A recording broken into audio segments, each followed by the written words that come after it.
Hello, Mr. Israel. How are you Hi. today? It's a My pleasure. fine. This is just such an honor and a pleasure to be standing here in your gallery today. It's just so much wonderful work. Thank you. One of the things that I did want to ask you before we got started with our interview was, what made you change your name to Ethiopia Israel? A lot of reading, research, and study, mainly from the scripture, preferably the King James Authorized Version. During my study with the art visual class, I've learned about different artists and how they use materials, the different paintings and paints. Do you use special combinations for your paintings, for the colors and stuff? Oh, definitely. In studying art, that's one thing, that's a shortcoming of most artists.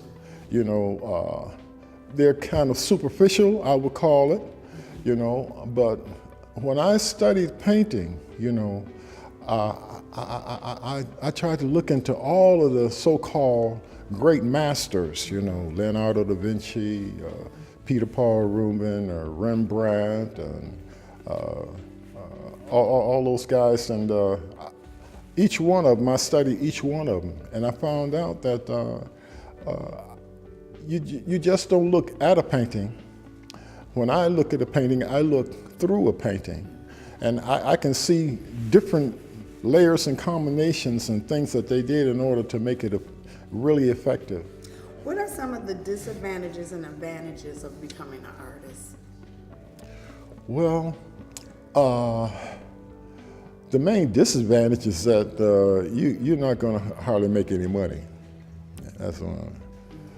The only advantage I can see, you know, is self-enrichment. You know, it do you good, you know, to see that you can develop something and create something, you know, that that can affect people, you know, and the world really, and so that's why. Mm-hmm. Okay, so now the question that everybody wants to know, what motivated you to want to paint the Malice Green portrait on Warren? Mm-hmm. Well, again, I have been a community activist, you know, and being a young black man, you know, I have so many run-ins with the police, you know, harassment and all kinds of abuse from the police. And them accusing me of doing things that I didn't do, like running red lights and stuff like that, and tracking me down, stopping me in the street, just searching me for no reason at all, stuff like that, you know. All this stuff went through my mind, you know, so, but anyway, when I heard Malice Green was beaten to death like that, I didn't even stop to think about it, you know. All I wanted to do really, I was in Chicago when I heard about it, and I told my wife, I said, when I get back to Detroit, I want to visit that place, you know, that we saw on the news, you know. I saw the blood in the street and there's one red rose, you know, and all that. So when I went there to visit it, something just came over me. I saw the trash. The first thing I wanted to do was clean up the place, you know, clean the trash up.